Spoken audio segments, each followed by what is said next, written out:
Hello, good day, everyone. It's me, Sir Kevin, again, and this is for your environmental management subject, and going through the second lesson for EMS, and the last time we talked about the relationship between economics, the environment, and businesses, and we've see their relationships and how do they affect each other, no?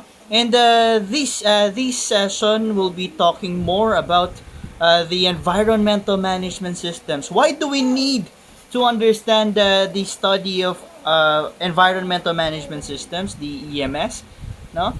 And let's go through our objectives as we made mention. This is the unit objectives, no? So for prelims, so at the end of this session, you're able to understand fully the basic definitions and terms of EMS. And then the students must know the framework of the environmental management systems, paano siya nag-work at ano yung itsura, no, nung mga kino-consider niyang factors, no? And the students must also develop an approach in EMS, no? At the very least, you can able to make suggestions, no? Or adjust with the process of this EMS. Okay? So what's environmental management systems? An environmental management systems is a set of processes and practices that enables an organization to reduce its environmental impacts and increase its operating efficiency. So it's not just all about the environment but also with the operating efficiencies. So it involves the sets of processes and practices. So everything that you do, no, should be in compliance with the environmental regulations. No, that's according to www.epa.gov.ems or the environmental management systems. Okay, and there are other continued definition. An EMS is a framework that helps an organization achieve its environmental goals through consistent review, evaluation, and improvement of environmental performance. No, so through time, environmental practices changes because, of course, the condition of our environment also differs from time to time. No, so it is needed to be reviewed. That's why it has the standard and it is renewed. No, coming from the policies and going through the objectives, and then through their practices. No, that's also coming from the EPA.gov EMS.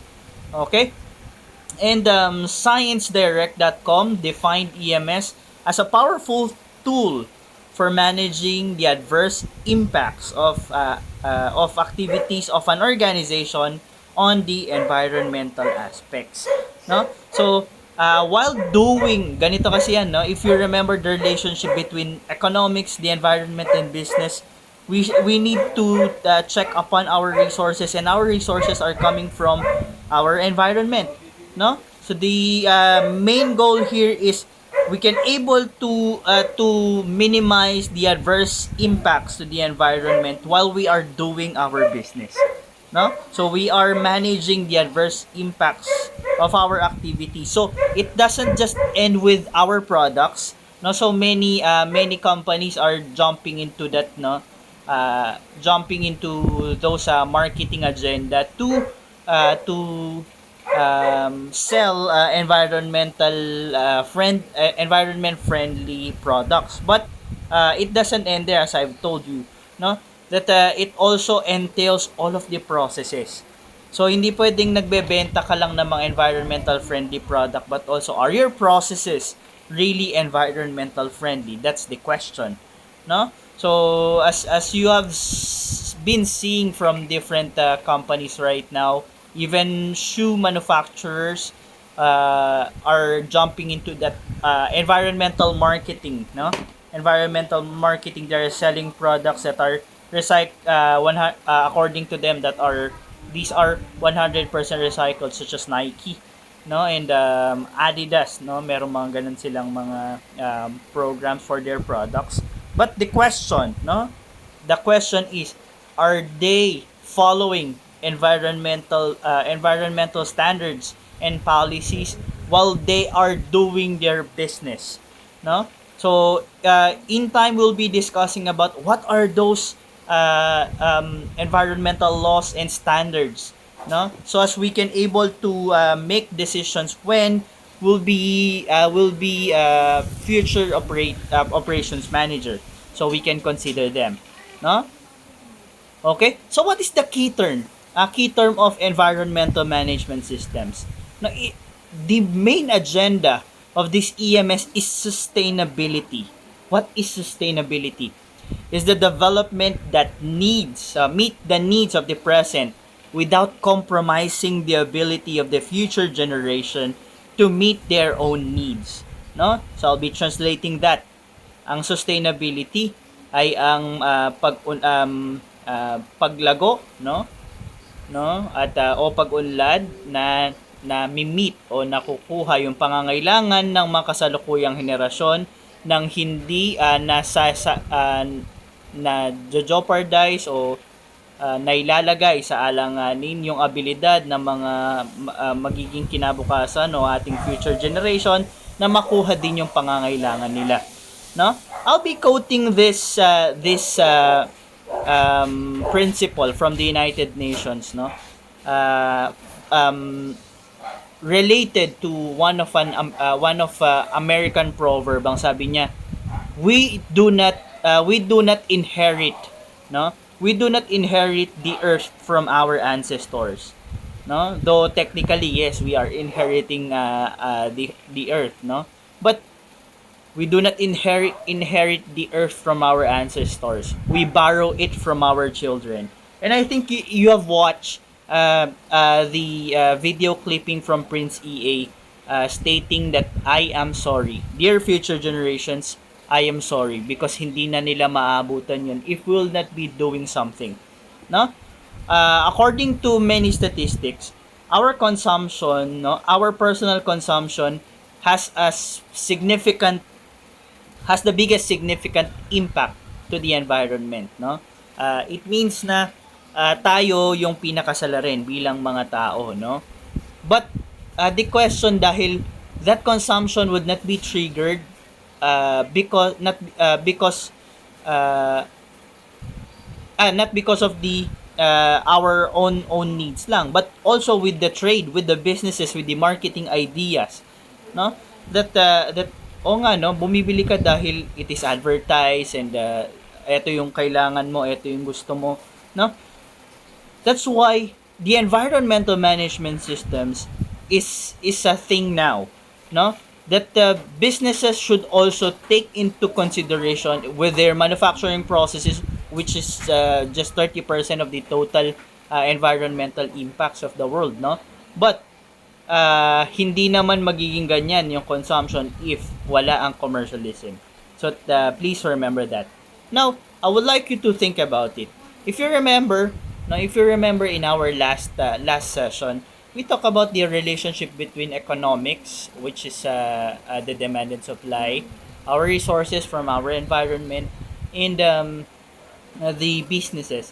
And sustainability means we can able to satisfy and perform these factors or bottom line factors, no, to tell whether things are sustainable. What does that sustainability means, no? Sa madaling salita, ito ay parang naitutuloy-tuloy natin. That's the going concern. Ibig sabihin, mabubuhay ka in a continued manner, no? So we are balancing the economics, we are balancing the economy and the needs, no, social performance, no. So with that, this is the sustainability there at the middle of the Venn diagram, no.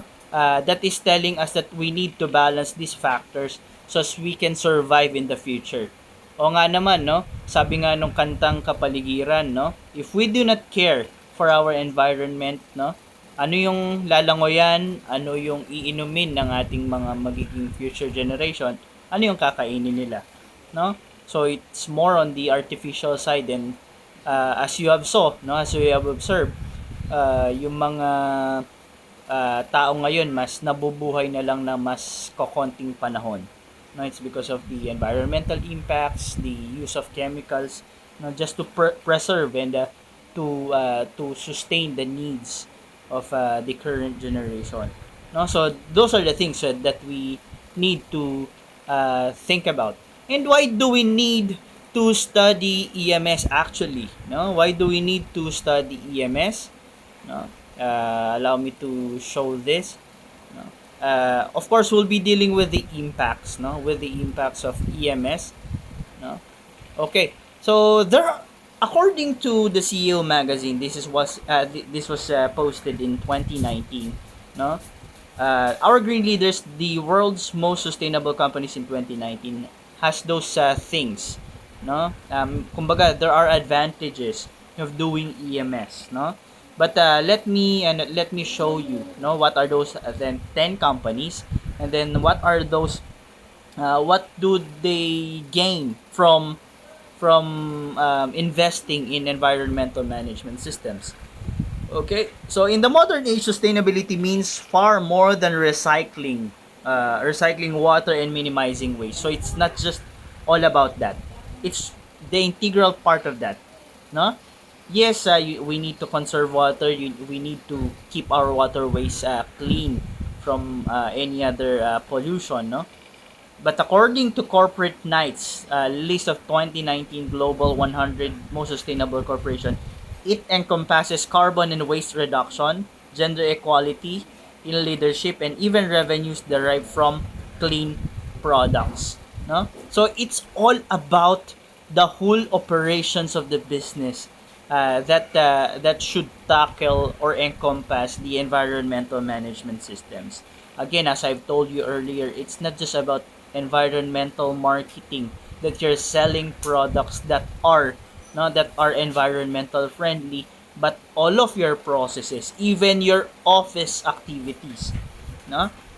In MQC, nung face to face tayo, we are using what do you call this, mga scratch paper to send our internal communication, no? Parang sa likod ng isang nagamit ng papel, doon namin ginagawa yung mga memos or our communication, or we are using other paper na we are repurposing, no? That's the term, repurposing this papers para magamit pa ulit. And we have different activities and programs for that. Actually, NSTP, or our National Service Training Program Office, is the one is leading that program. Nonetheless, I just don't know. I cannot qualify whether it is effective or not, but we have programs, no? Okay. So these are our 10 companies leading the eco-friendly charge in 2019.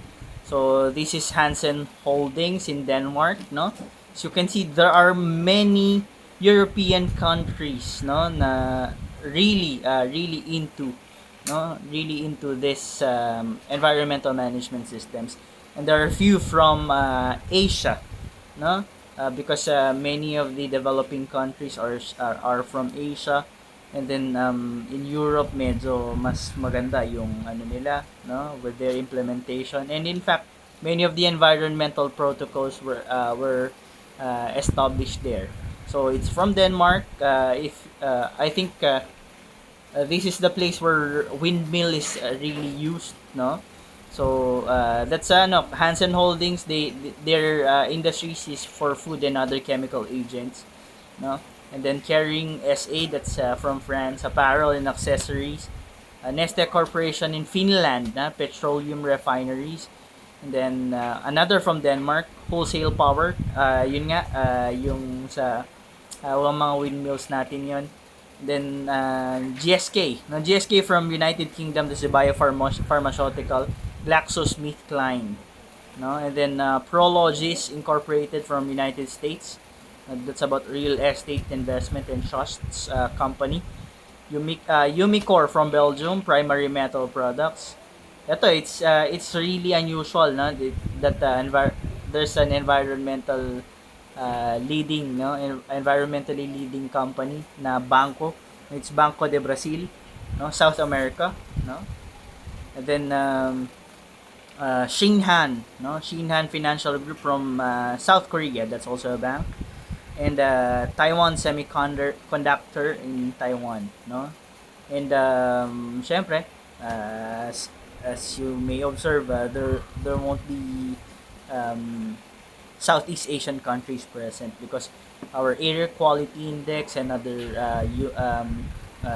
industrial waste ay medyo hindi pa nare-regulate, no?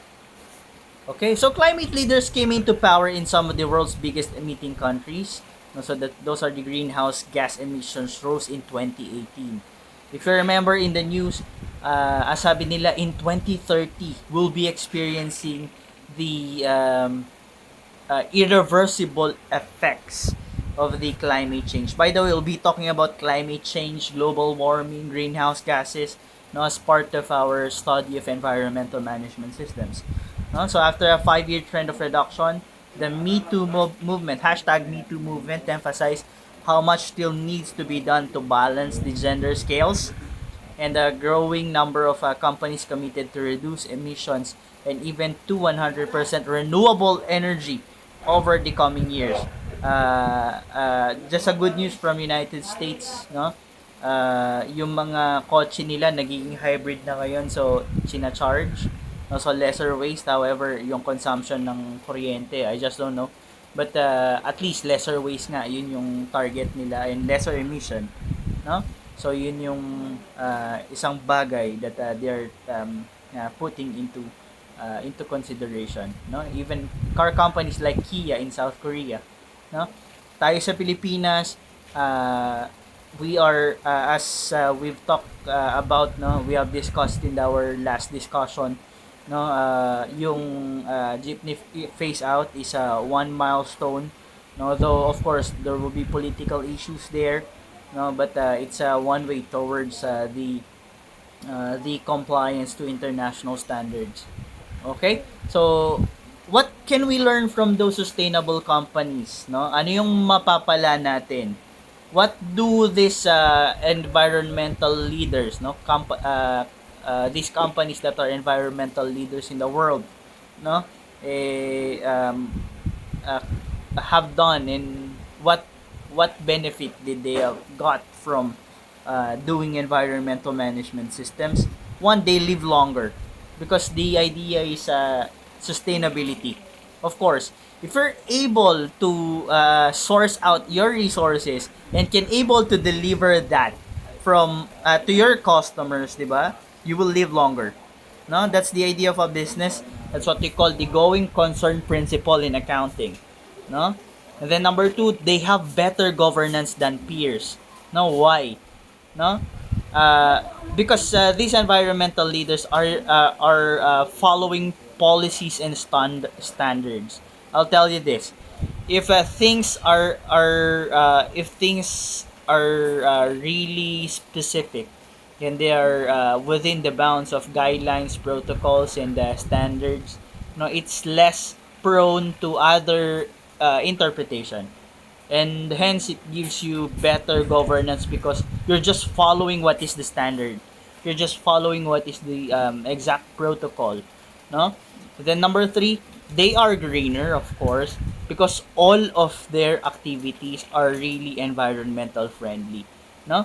But I'll be telling you this, that uh, it will not be easy, no. Things will not be easy if you'll be focusing on EMS. Of course, this needs investments. This needs more marketing. This needs more research. No, however, the gains for our future, no, yun nga, no, babalik din yan, because we can sustain our resources, so we can provide the future generation, as I've told you from an American proverb, no, that we do not inherit the world from our ancestors. We borrow it from our children. So kung hindi natin kaya, no, gawin yung mga yon, ano nga ba naman ang madadatnan ng ating future generations?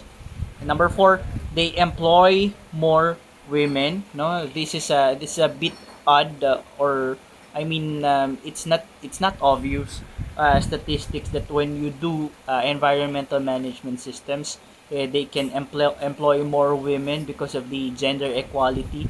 And since I just don't know, no, this is just my idea about it.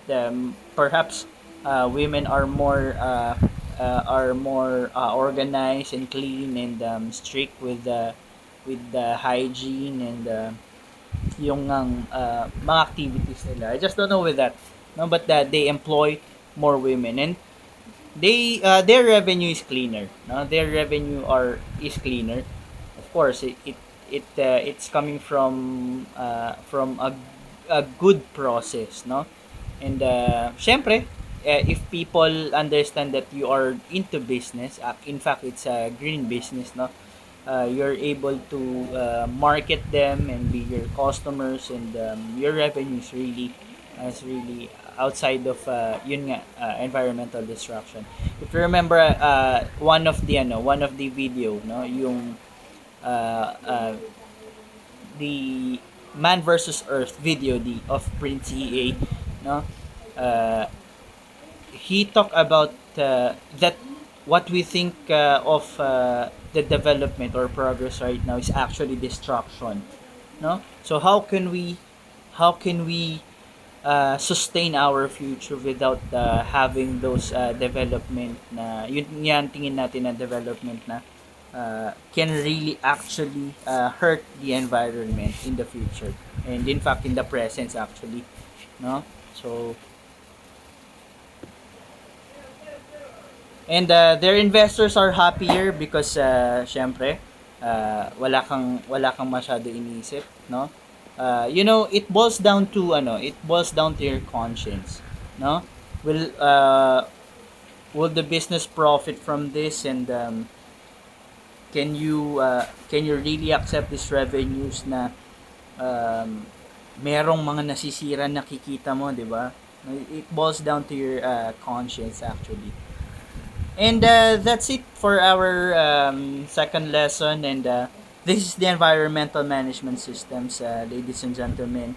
And I hope that these things had opened your eyes, no, towards the reality, and the reason why we are doing and having this environmental management systems as a subject for operations management students. I'm Sir Kevin, and I would like to thank you for tuning in, and I'll see you until the next one. God bless us.